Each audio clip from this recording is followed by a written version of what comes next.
ഈ ക്വസ്റ്റ്യൻ ഒക്കെ entrance exam ആണല്ലോ, ഡയറക്റ്റ് എക്സ്പാൻഡ് ചെയ്ത് കണ്ടുപിടിക്കാൻ നോക്കിയുള്ള അവസ്ഥ അറിയാലോ. നേരം വെളുത്തുവന്നല്ലാണ്ട് ആൻസർ പെട്ടെന്നൊന്നും കിട്ടില്ല. അല്ലെങ്കിൽ തന്നെ കുറെ എക്സും വൈ ഒക്കെ കിടപ്പുണ്ട്. അപ്പം നിങ്ങൾ എക്സ്പാൻഡ് ചെയ്യുമ്പോൾ തന്നെ അറിയാം എസ് ക്യൂബ് വൈ ക്യൂബ് ഒക്കെ വന്നിട്ട് എവിടെയൊക്കെയോ എത്തിപ്പോവും.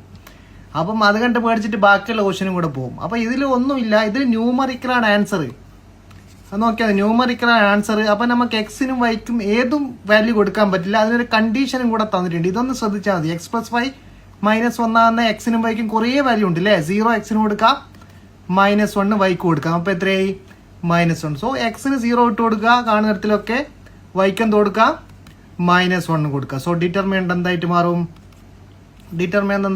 വളരെ സിമ്പിളായിട്ട് x0 1 -1. ഈ ഡിറ്റർമിനന്റ് കാണാൻ എളുപ്പമാണ്. സെക്കൻഡ് കോളത്തിൽ എന്ത് ചെയ്താൽ മതി? ഞാൻ പറഞ്ഞ മാക്സിമം 0 വരുന്ന കോളത്തിൽ എക്സ്പാൻഡ് ചെയ്ത് എന്ത് വരും? -1 ദാറ്റ് ഈസ് +1 ഇൻറ്റു ബ്രാക്കറ്റിൽ എന്ത് വരും? 1 - 1 ദാറ്റ് ഈസ് ഈക്വൽ ടു 0. ഇത്രയേ ഉള്ളൂ. ഇനി നിങ്ങൾ ഇത് ന്യൂമറിക്കലിന് മാത്രമേ പറ്റൂ. അഥവാ ഈ ക്വസ്റ്റ്യന്റെ answer suppose x+y+z options 3xyz ഇങ്ങനത്തെ കേസിൽ വരുമ്പോൾ നിങ്ങൾക്ക് ഇത് എക്സ്പാൻഡ് ചെയ്താൽ കിട്ടത്തില്ല. പക്ഷെ പ്രോപ്പർട്ടി യൂസ് ചെയ്തിട്ട് സിംപ്ലിഫൈ ചെയ്തിട്ട് ഏതെങ്കിലും ഒരു വേരിയബിളിൽ ആൻസർ കിട്ടണം. അവിടെ നമുക്ക് ഈ ഷോർട്ട് കട്ട് യൂസ് ചെയ്യാൻ പറ്റില്ല.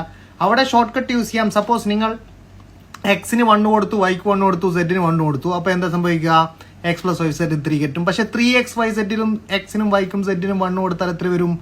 3 × 1 × 1 × 1 3 തന്നെ കിട്ടും. അപ്പം രണ്ട് ഓപ്ഷനും സെയിം ആൻസർ. അപ്പം അവിടെ ഡിഫറൻറ്റ് എന്ത് കൊടുക്കേണ്ടി വരും? നിങ്ങൾ എക്സിനും വൈക്കിനും സെഡിനും മാറ്റി മാറ്റി കൊടുക്കേണ്ടി വരും. അതിലും ബെറ്റർ നിങ്ങൾക്ക് പ്രോപ്പർട്ടി യൂസ് ചെയ്തിട്ട് എക്സ്പാൻഡ്. ഇത് പ്രോപ്പർട്ടി യൂസ് ചെയ്തിട്ട് എക്സ്പാൻഡ് ചെയ്യുന്ന മെത്തേഡ് കൂടി ഞാൻ പറഞ്ഞുതരാം. നോർമൽ മെത്തേഡ് ഇപ്പം ജെയ്ക്കൊക്കെ ആണെങ്കിൽ നിങ്ങൾക്ക് വേറെ ഓപ്ഷൻസും കൂടെ വേരിയബിളിൽ തരാം, ഇങ്ങനെ ന്യൂമറിക്കൽ തരില്ല.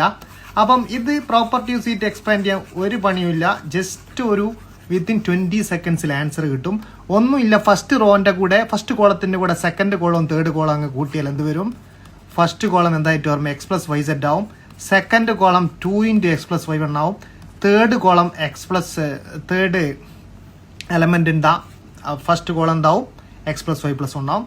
സെക്കൻഡും തേർഡും സെയിം, സെക്കൻഡും തേർഡ് കോളം സെയിം കീപ്പ് ചെയ്യാം. ഇതിൽ നിന്ന് ഫസ്റ്റ് കോളത്തിൽ നിന്ന് ആര് കോമൺ ആണ്? x+y+1 common will take out. Okay, x+y+1 common ആകുമ്പോൾ തന്നെ നമുക്ക് എന്താ അറിയാം? This is the condition. x+y is equal to -1 + 1 എത്രയായി? 0. ബാക്കി വരുന്ന ഡിറ്റർമിനന്റ് എന്തോ ആയിക്കോട്ടെ, എന്തായാലും നമുക്ക് എന്ത് വരും? x+y+1 പുറത്തുള്ള എന്താണ്? 0 ആണ്. So 0 is the answer.